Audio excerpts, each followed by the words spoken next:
કરવાનો છે, જેની અંદર તમારે શિષ્યવૃત્તિ પરીક્ષા અને બીજી 3 જે શાળાઓની અંદર પ્રવેશ લેવામાં આવનાર છે, જેમાં જ્ઞાન સેતુ ટ્રાઇબલ, જ્ઞાન સેતુ રેસિડેન્શિયલ, રક્ષા શક્તિ. તો એના માટે તમારે આ પેપર આપવું પડે છે, જેનું આપણે સોલ્યુશન કરીશું. પ્રથમ પ્રશ્ન 1 છે, સૌથી વધુ ખૂણા કઈ આકૃતિમાં છે? તો અહીંયા તમને 4 ખૂણા આપેલા છે. 4 મિત્રો પ્રકારની આકૃતિઓ છે, જેની અંદર સૌથી વધુ ખૂણા હોય તો તે છે બી. અહીંયા મિત્રો તમે જોશો પંચકોણ આપેલો છે, એમાં 5 ખૂણા છે.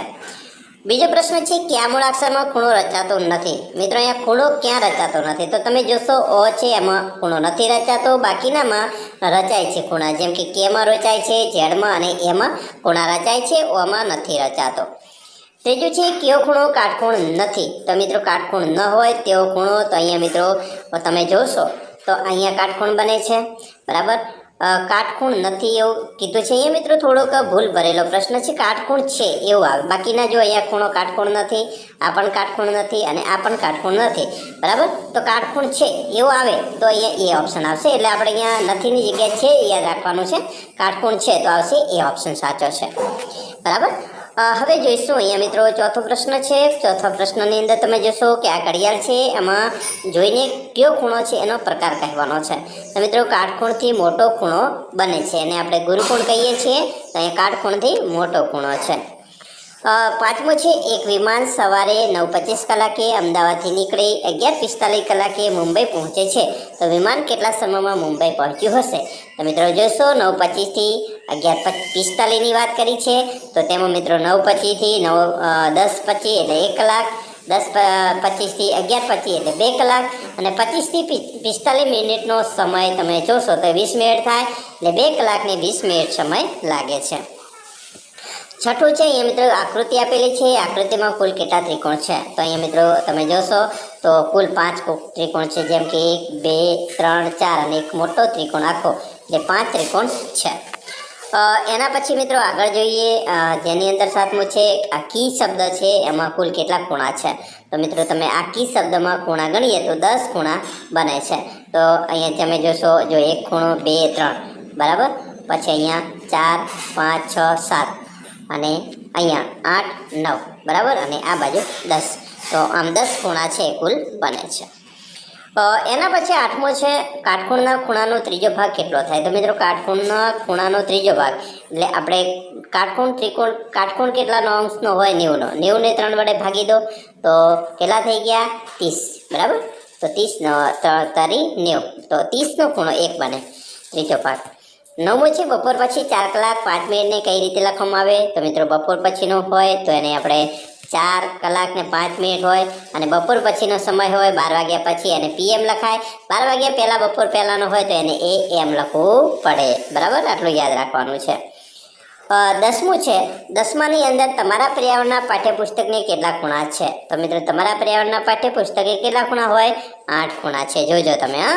ચાલો 11મું છે, નીચેનામાંથી કયા સમયે ઘડિયાળના કલાક અને મિનિટ કાંટા વચ્ચે કાટખૂણ કરતાં મોટો ખૂણો બનશે? તો મિત્રો 3:50 આટલો ખૂણો બને છે.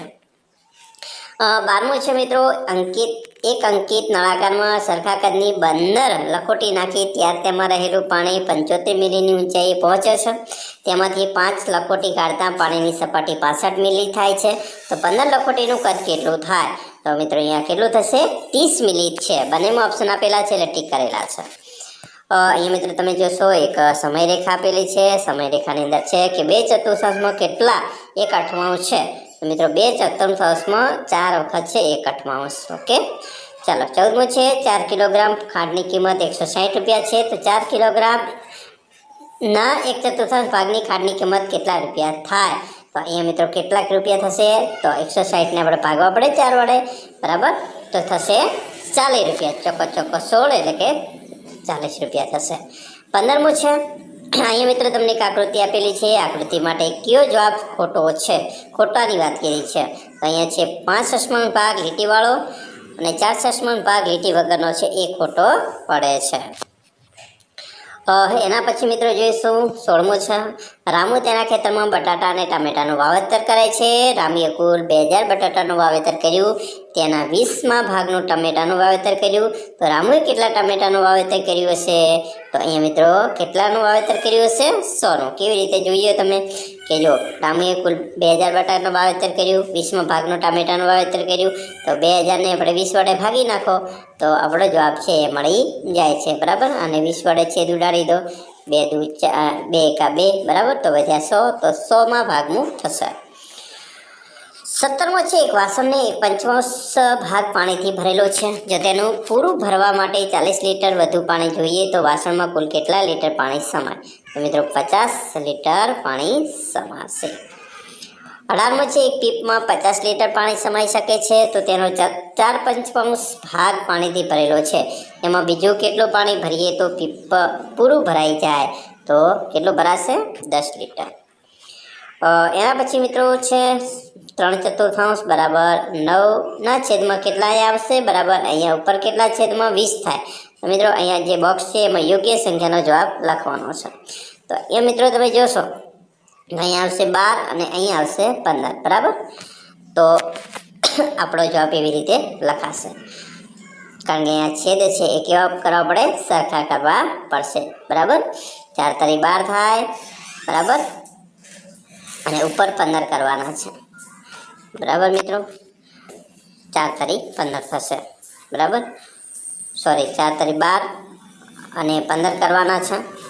તો અહીંયા મિત્રો 3/5 થશે. બરાબર, આગળ જોઈશું 20મો છે, ₹5માં 25 પૈસાના કેટલા સિક્કા મળશે? તો મિત્રો ₹5માં 25 પૈસાના સિક્કાની વાત કરી છે. તો કેટલા મળશે? 20 જેટલા સિક્કા મળે. બરાબર, કેવી રીતે મળશે? કારણ કે 25 પૈસાના કીધા છે, ₹1ના 4 સિક્કા, ₹5ના કેટલા? તો 5 × 4 = 5 × 20. બરાબર, મળી ગયા. આવી 21મો છે, ₹3 એ 24 રૂપિયાનો કેટલામો ભાગ છે? તો ₹3 એ 24 રૂપિયાનો કેટલામો ભાગ કીધો છે? તો 8 તરી 24 થાય, તો 8મો ભાગ. 22મો છે, એક દિવસના 24 કલાક છે. તો દિવસનો અડધો ભાગ કેટલા કલાકનો થાય? તો એક દિવસના 24 કલાક, દિવસનો અડધો ભાગ ગણવાનો છે. તો 12 કલાક થયા. 23મો છે, મહેશ દિવસના 6 કલાક ઊંઘે છે. તો દિવસના કેટલામો ભાગ ઊંઘે છે? આપણને ખબર છે 24 કલાક થાય છે. બરાબર, તો અહીંયા કેટલામો ભાગ સૂતો હશે? તો તમે જોશો તો 1/4 ભાગ છે સૂતો હશે. 24 કલાકના આપણે 4 વડે ભાગી દઈએ. 24મો છે, 8 અને 10નો સૌથી નાનો સામાન્ય ગુણક. તો 8 અને 10નો સામાન્ય ગુણક થાય 40. 8 × 40, 10 × 40. 25મો છે, 20 અને 30નો સૌથી મોટો સામાન્ય અવયવ. તો આવશે 10. 26મો છે, 25 અને 35ના સામાન્ય અવયવ. તો 1 તથા 5. 27મો છે, પહેલી 4 અવિભાજ્ય સંખ્યાનો સરવાળો કેટલો થાય? તો મિત્રો 17 થાય. 28મો છે, કઈ સંખ્યા 4, 6 અને 8નો અવયવી છે? તો 4, 6 અને 8નો અવયવી તો આવે છે 24. અને 29મો છે, નીચેનામાંથી કઈ વિભાજ્ય સંખ્યા છે? તો મિત્રો વિભાજ્ય હોય તેવી તો 39 છે, બાકીની વિભાજ્ય નથી. 30મો છે, નીચેના પૈકી કઈ સંખ્યા 5નો અવયવ નથી? 5નો અવયવ ના હોય એવી સંખ્યા એક જ છે, 12. તો આટલે સુધી મિત્રો રાખીશું. 5 મિત્રો આપણે 30 પ્રશ્નોનું સોલ્યુશન કર્યું. હવે આપણે નેક્સ્ટ વિડીયોની અંદર પણ 30 પ્રશ્નોનું ગણિતના મિત્રો પ્રશ્નોનું સોલ્યુશન કરીશું, જેથી કરી મિત્રો તમે સારામાં સારા એવા સેટ એટલે કે આપણે જ્ઞાન સેતુ પરીક્ષામાં સારામાં સારા ગુણ લાવીને પાસ થઈ શકો. બરાબર, તો મિત્રો અમે આશા રાખીએ છીએ તમને આપણા વિડીયો છે ખૂબ જ ગમ્યો હશે. વિડીયો ગમ્યો હોય તો મિત્રો લાઈક કરજો, તમારા મિત્રો સુધી શેર કરવાનું પણ ન ભૂલતા, અને ખાસ ચેનલમાં નવા છો તો મારા વાલા વિદ્યાર્થી મિત્રો ચેનલને અવશ્ય સબસ્ક્રાઈબ કરી લેજો, જેથી કરી અમે તમારા સુધી ધોરણ 5ના તમામ વિડીયો છે મોકલી શકીએ. મિત્રો આ પરીક્ષા તમે આપશો એટલે તમને એક તો શિષ્યવૃત્તિના મિત્રો તમને 25,000માં ફાયદો થશે. તમે 12 સુધી ભણશો ત્યાં સુધી તમને 25,000 જેટલી શિષ્યવૃત્તિ મળશે.